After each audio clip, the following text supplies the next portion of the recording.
Americans have a long history of snatching Indigenous culture and applying our Western standards to it. The intersection of Indigenous folklore and Cinderella is no different. This is Oops, All Cinderellas, a series where I, Liz, am sharing as many of the world's Cinderella tales as I can. It has been a while, though. If you're new, I have a whole playlist you can catch up on.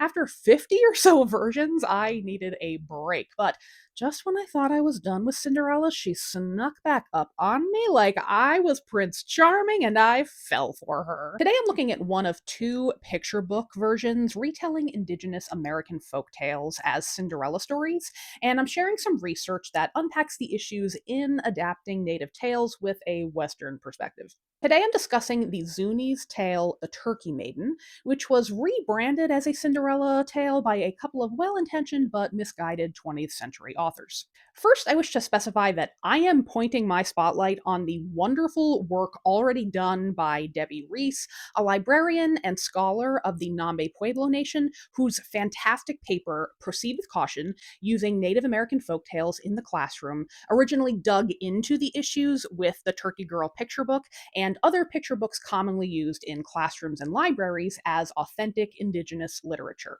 That paper, as of the time I'm recording, is available to read online for free, and I highly recommend it, as well as her fantastic blog, American Indians in Children's Literature, as my research wouldn't be possible without her expertise. First, let's recap what generally constitutes a Cinderella fairy tale.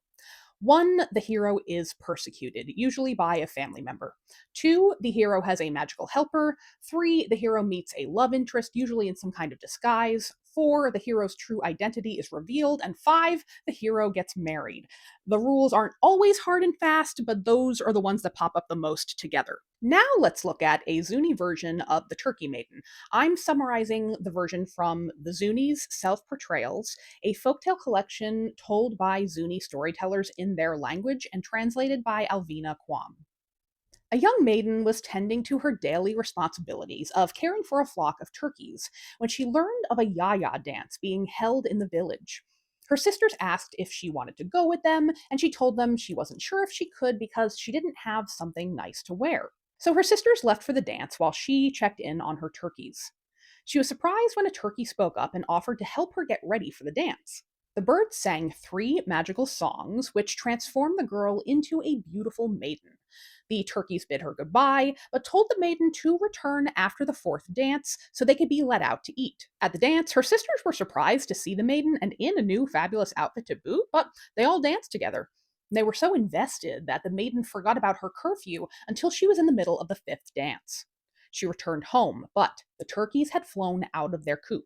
She found them, and they told her that they'd flown away due to her disobedience. The flock picked up and flew off several more times, happy to be free, and the maiden followed them for some time, but by the time they reached the spring, she was too tired to follow. But those turkey tracks leading to the spring remain to this day.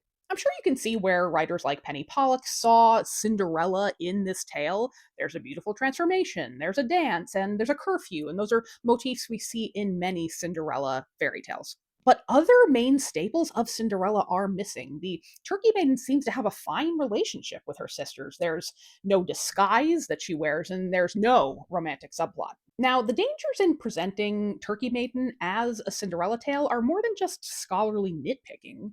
Pollock's version changes facets to fit the tale into a Cinderella narrative, such as making the Turkey Maiden an orphaned outsider who is looked down upon her peers for her ragged appearance, a relationship that is absent from the version told by the Zuni.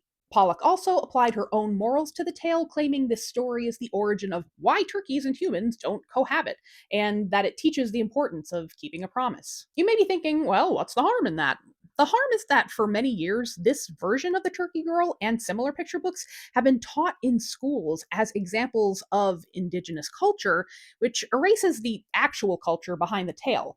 It promotes a Eurocentric idea of what folktales teach, and it perpetuates colonial myths about Indigenous people. Debbie Reese's paper goes into even more detail, breaking down how the Cinderellafication of the tale diminishes the family and community values of the Zuni, and how it erases the tale's connection to the land, a facet you absolutely cannot erase from Indigenous lore. I cannot recommend reading these two sources enough, especially if you grew up with that particular picture book.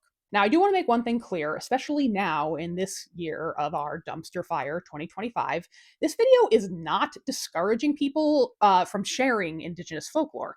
I mean, especially right now with its huge crackdown on the terrible letters DEI, and it's probably only going to get worse. Rather, I encourage people to be very thoughtful and purposeful in how you do so, and to be open to correction and critique if something goes wrong. It's understandable that someone would see the resemblance of Cinderella in a tale like this and, like, in hopes of forging a connection between Indigenous and non Indigenous children, they kind of mix it up a little bit, but that's not what we're doing now. It's a false equivalency. We need to forge these connections authentically, which means we can't shy away from difficult conversations. It means a lot more work and a lot more time. I wrote this initial script like 2 fucking years ago, but the people whose tales we are sharing are owed at least that. In my next video for this series, we'll look at The Rough Faced Girl, a tale adapted from the Micmac by Rafe Martin. We'll break down how that tale relates to Cinderella, look at a version by an Indigenous playwright, and discuss the broader issue of how colonization has impacted folklore studies. And of course, if you are a Zuni or Indigenous person who has information to add to this or a critique on how I shared the information in this video, I would love to hear from you. I'm constantly learning and I want to be the best I can. Thank you so much for watching. I'll see you next time with another Cinderella, maybe?